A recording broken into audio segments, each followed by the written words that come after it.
प्रेम और संगीता की शादी को 1 साल गुजर चुका था। दोनों की लाइफ अभी तक काफी अच्छी कट रही थी, लेकिन अब औलाद ना होने का डर उनकी खुशियों को तार तार कर रहा था। संगीता, इतने डॉक्टर्स बदले, कितना पैसा खर्च किया, लेकिन हमें अभी तक संतान की खुशी नहीं मिल पाई। आखिर औलाद के बिना हम जिंदगी कैसे गुजारेंगे? आप फिक्र मत कीजिए जी, जब दवाएं काम नहीं करती तो दुआएं साथ जरूर देती हैं। भगवान को मेरी गोद सुनी रखने का कोई अधिकार नहीं। संगीता ने ये बात बड़े ही रहस्यमय अंदाज में कही थी। प्रेम ने पहली बार उसके चेहरे पर ऐसा तेज देखा था। खैर, अगले 2 महीने बाद ही उसको महसूस हुआ कि वो प्रेग्नेंट है। दोनों की लाइफ में खुशियां दौड़ आई। संगीता, भगवान ने आखिर हमारी सुन ही ली। ये सब तुम्हारी दुआओं का असर है। हाँ, वाकई सभी कुछ मेरी दुआओं का असर है। तभी संगीता किसी सोच में डूब गई। संगीता, कहाँ खो गई? कहीं नहीं। दिन गुजरे, महीने गुजरे और इस तरह वक्त कुछ ज्यादा ही गुजर गया। संगीता, 1 महीने पहले तुम्हें एडमिट किया था, 10 महीने हो चुके हैं। तुम्हारा पेट भी लगातार बढ़ रहा है। कुछ समझ में नहीं आ रहा। अब परेशान मत होइए, हो जाएगा। मुझे कोई तकलीफ थोड़ी हो रही है। अब उस दिन रात के समय संगीता को लेबर पेन शुरू हो गया। सभी डॉक्टर्स उसे आईसीयू वार्ड में लेकर गए। प्रेम बाहर खड़ा इधर से उधर कदम घुमाते हुए इंतजार कर रहा था। तभी उसके कानों में काएं काएं की आवाजें आने लगी। ये शोर कैसा हो रहा है? प्रेम भागकर बाहर गया। उसने गर्दन ऊपर उठाकर देखा तो कई सारे कौवे काऊ काऊ करते हुए हॉस्पिटल के ठीक ऊपर गोल गोल घूम रहे थे। और सबसे खतरनाक बात, चांद पर उसी समय ग्रहण लगता नजर आ रहा था। ऐसी तो कोई न्यूज नहीं थी कि आज चंद्र ग्रहण होने वाला है, लेकिन ये सब। धीरे धीरे हवाएं भी तेज हो गई। कौवों की काऊ काऊ भी चरम सीमा पर आ गई और फिर चांद पूरी तरह से काला पड़ गया। उसके कानों में जोरों से किसी बच्चे के रोने की आवाज सुनाई दी और बारिश होने लगी। अरे सर, आप वहाँ क्या कर रहे हैं? आपको बेटी हुई है। और मेरी बीवी तो ठीक है ना? माँ और बेटी दोनों सलामत हैं। प्रेम तेजी से वार्ड की तरफ भागा। डॉक्टर्स बाहर निकल चुके थे। उसने देखा कि संगीता बेड पर पड़ी मुस्कुरा रही है। उसके पास ही एक पालने में उसकी नई जन्मी बच्ची लेटी है। मेरी प्यारी बच्ची। तभी उस बच्ची ने आंखें खोली जो लाल लाल चमक रही थी। Oh my God! प्रेम चौंक पड़ा। क्या हुआ? कोई अपनी बच्ची को देखकर ऐसे चीखता है क्या? मैंने देखा। उसकी बात बीच में ही रुक गई जब उसकी नजर फिर से बच्ची पर पड़ी, जो बिल्कुल नॉर्मल दिख रही थी और मुस्कुरा रही थी। तभी उसके कानों में सिस्टर्स की चीखें सुनाई दी। स्टाफ के 2 आदमी और प्रेम भागकर उनकी तरफ पहुंचे। उन्होंने देखा कि हॉस्पिटल के ठीक सामने 2 भेड़िए बैठकर शोर कर रहे थे, जिनके डर से उन सिस्टर्स ने चीखा था। हमारे हॉस्पिटल के पास दूर दूर तक ऐसे खूंखार जानवर देखने को नहीं मिलते। आज की रात घटा सब कुछ प्रेम को अजीब लग रहा था। मुझे ज्यादा नहीं सोचना चाहिए। भगवान ने हमारी सुन ली और मुझे उसका धन्यवाद करना चाहिए। अगले कुछ ही दिनों बाद वो दोनों बच्ची समेत घर आ गए। उन्होंने उसका नाम नम्रता रखा। धीरे धीरे वक्त गुजरा। नम्रता अब काफी बड़ी हो गई थी। उसकी उम्र इस टाइम 5 साल थी। वो अपनी ही कॉलोनी के 2 बच्चों के साथ पार्क में थी। मैं लड़की हूँ, इसलिए पहले मैं झूला झूलूंगी। नम्रता झूले पर बैठी और विक्की ने मोंटू के कान में कहा। उन्होंने नम्रता को झुलाना शुरू किया। उसे झूला इतनी तेज झुलाने लगे कि वो काफी ऊपर जाने लगी, लेकिन उसके चेहरे पर डर का कोई निशान नहीं था। अरे तुम लोगों ने खाना नहीं खाया क्या? और तेज झुलाओ। दोनों थोड़ी ही देर में बुरी तरह थक गए। झूला रुका और नम्रता उतर गई। तुम दोनों मुझे डराने के लिए ऊंचा झुला रहे थे ना, लेकिन मुझे डर नहीं लगता। ऐसा कहकर नम्रता अपने घर में भाग गई। अब समय थोड़ा और गुजरा। नम्रता जवान होकर बहुत ही मॉडर्न और खूबसूरत हो गई। ये उसका कॉलेज टाइम था और कई लड़के उस पर मरते थे।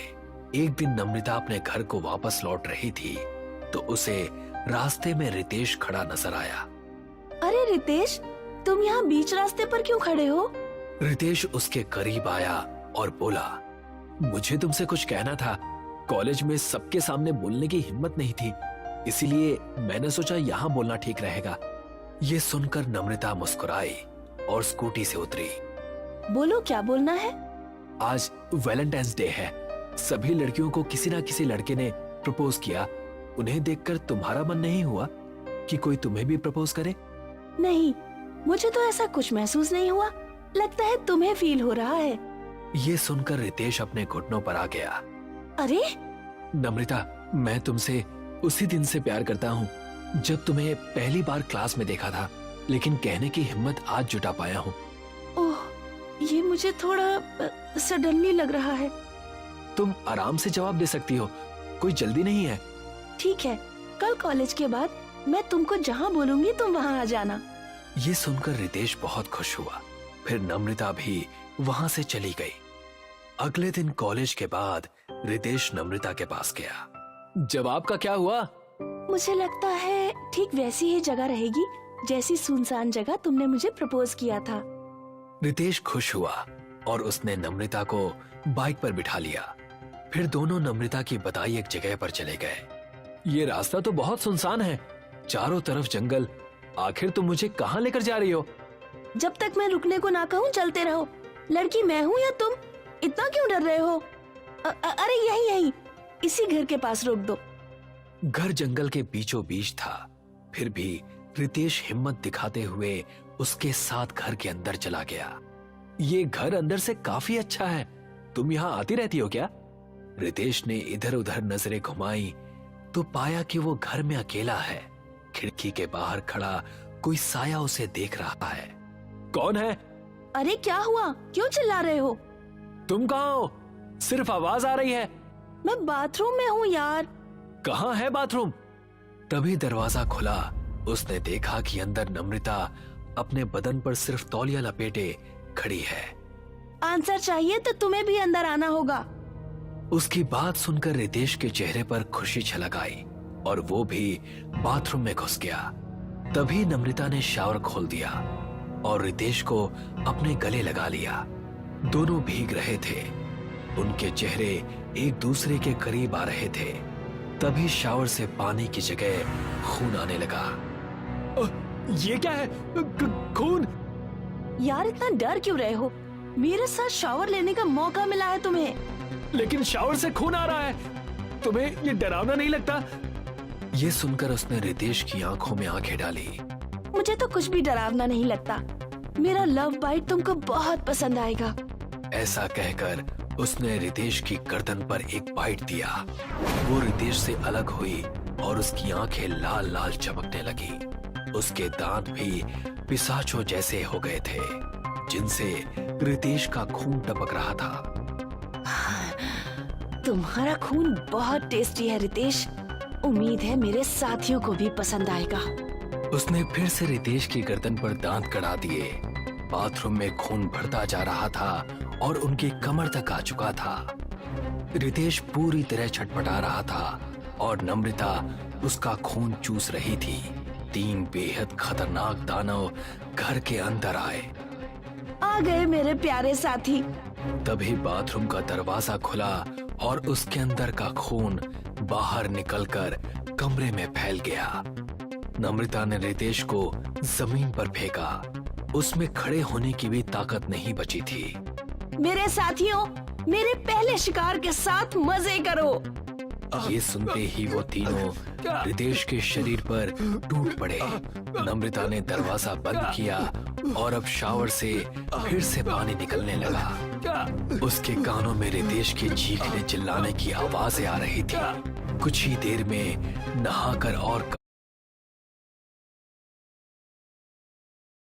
चीखने चिल्लाने की आवाजें आ रही थी। कुछ ही देर में नहाकर और कपड़े पहनकर वो बाहर निकले। जमीन पर रितेश का चिरा फटा जिस्म पड़ा था और वो तीनों दानव जा चुके थे। नम्रता बाहर निकलकर स्कूटी पर बैठी और आगे बढ़ गई।